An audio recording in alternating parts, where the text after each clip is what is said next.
Welcome to the Blue River Breathwork channel, where we're here to help you think about your breathing and develop a new relationship with that.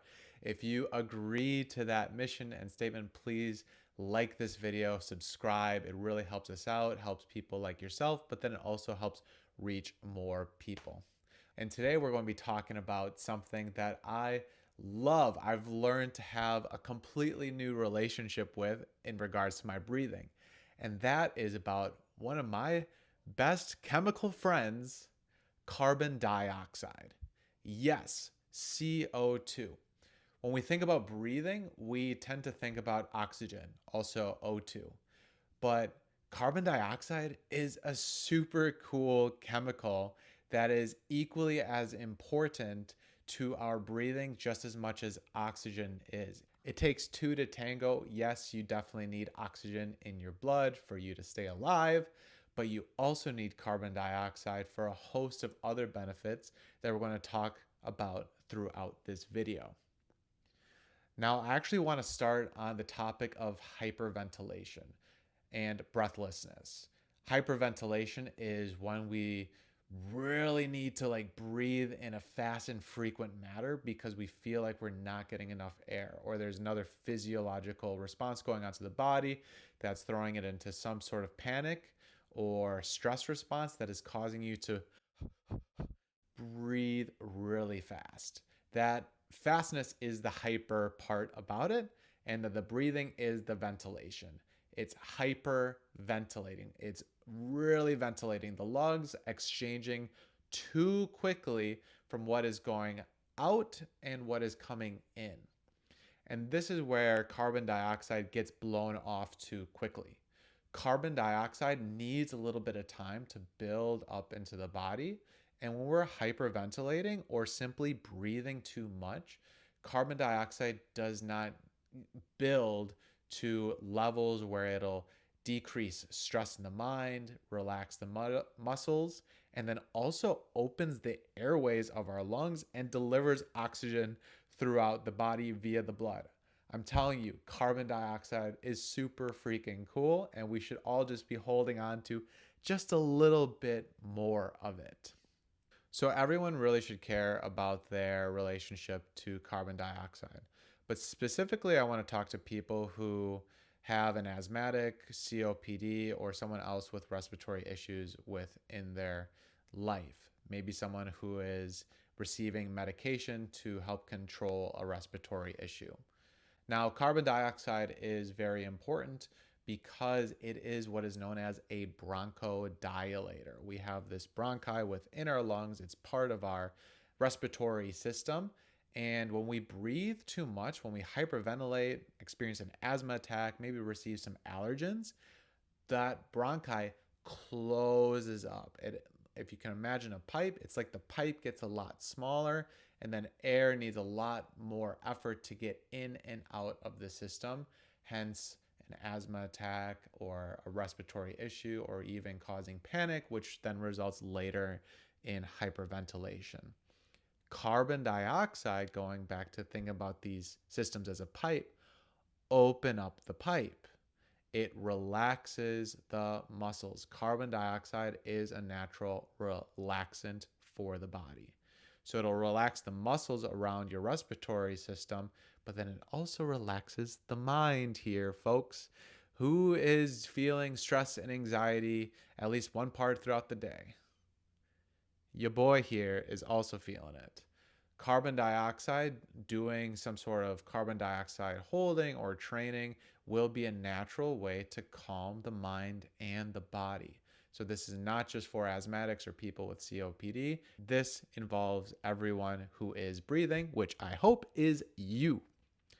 Now, we can't talk about carbon dioxide and breathing without talking about the Bohr effect. BOHR, Bohr. And so, this discovery was discovered by a guy named Bohr. These guys always name things just right after each other. And it can get a little tricky, but this is the most simple way that I've found to explain it. And so imagine that your red blood cells is a truck. It's a delivery truck. And what it's carrying inside the truck is oxygen. little packages of oxygen. Imagine some Amazon truck going by or a semi truck, and you're wondering what it's got in it. Well, in this scenario, it is oxygen. So the red blood cell can move throughout the body using the highway systems like the veins and the capillaries, and it needs to deliver oxygen to a variety of places throughout the body. So the truck goes, it has a cargo full of oxygen and is ready to deliver it. But what is the key that actually opens up the truck so that the oxygen can get out and get into that part of the body? That's carbon dioxide. So when we blow off too much carbon dioxide, the oxygen that we are bringing in literally isn't getting into the parts of the body that it needs to. This is a very inefficient way of breathing. So carbon dioxide, a little bit more in your body increases overall efficiency for the oxygen that you do take in. So there are some really easy ways to increase carbon dioxide in the body. Now, if you do have severe asthma and severe CPOD,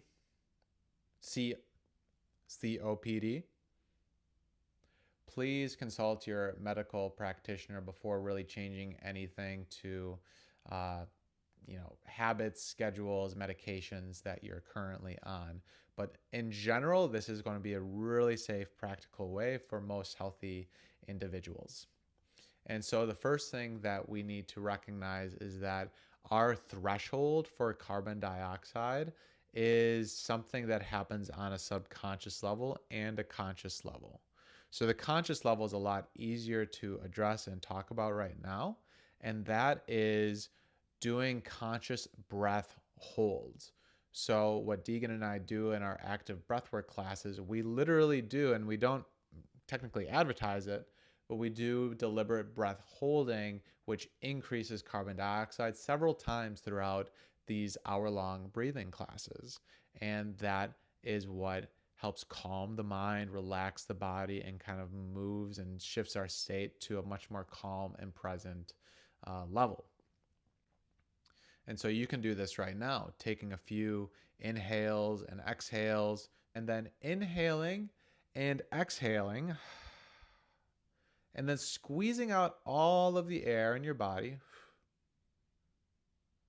and finding a place of rest and relaxation with no air or as little air as possible in the lungs, and holding it there.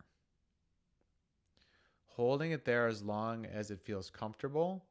And you may get the first ping to take a breath. If you can and you want to, you can go past that first ping. That's something called air hunger, and we can talk about that in another video. But simply doing some of these breath holds, waiting for a certain period of time, and then inhaling whenever your body feels really ready for it is a successful breath hold. Now, you'll notice that breath holds is a lot like exercise. You may start and think, oh, that wasn't really that long, similar to like when you first start working out, like, oh, this isn't really that much weight. Over time, as you do this, your threshold for carbon dioxide will increase, and there's a massive amounts of benefits of having a higher CO2 tolerance or threshold. And so that's how we can consciously increase carbon dioxide in the body. Now, on a subconscious level, there's ways we can hold on to more carbon dioxide throughout the day, and these have to do with our breathing patterns. We take 20,000 breaths a day, so again, if we can only increase the quality by 1% of our breathing, that's going to have a massive effect very quickly for the rest of our lives. And the first way to hold on to a little bit more CO2 is breathing in and out through the nose. We love the nose as healthy breathers. Love, love, love the nose. Now, why am I saying the nose?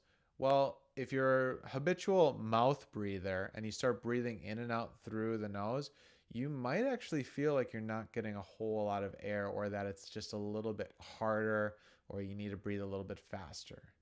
And we are kind of going for that. Again, if you feel any pain or feeling that this is like not healthy for your breathing, or you have like some major obstructions in your nose, always listen to your body. But generally speaking, when we switch from breathing from the mouth to the nose, it's going to feel just a little bit uncomfortable. And you might not feel that you're breathing a whole lot. And that's the point. You are breathing less when you're breathing in and out through your nose. How is it doing this? Well, your airways are a little bit more narrow depending on your nostrils, so you get a little bit less air per inhale. It also needs to go from the nose to the lower part of the diaphragm, so you're increasing the distance that the air needs to travel, and it's going at the same speed, so it's again just breathing less frequently because of an increase of distance of travel. And then it's also going through a filtration process. So there is mucus, there's hairs in your nose that is cleaning that air and humidifying it and warming it. So by the time it gets to your lungs, it is warm, moist, and clean. So we absolutely love the nose. But what you may notice from going from a mouth breather to a nose breather is that at first you can feel like you're not getting a whole lot. So that's okay. The best way I would start to like make this a better habit would be while you're sleeping, using some form of mouth tape, placing it over your lips, and then breathing in and out through the nose. When we sleep and are in a deep relaxed state, we are breathing less anyway. So this is a great time for us to train the body. Another way that we can consciously build up more carbon dioxide in the body is using a technique called coherent breathing. And coherent breathing is simply inhaling and exhaling for the same amount of time. So we can do this together for a quick moment. Breathing into the nose, 3, 4, 5, 6. Out, 2, 3, 4, 5, 6.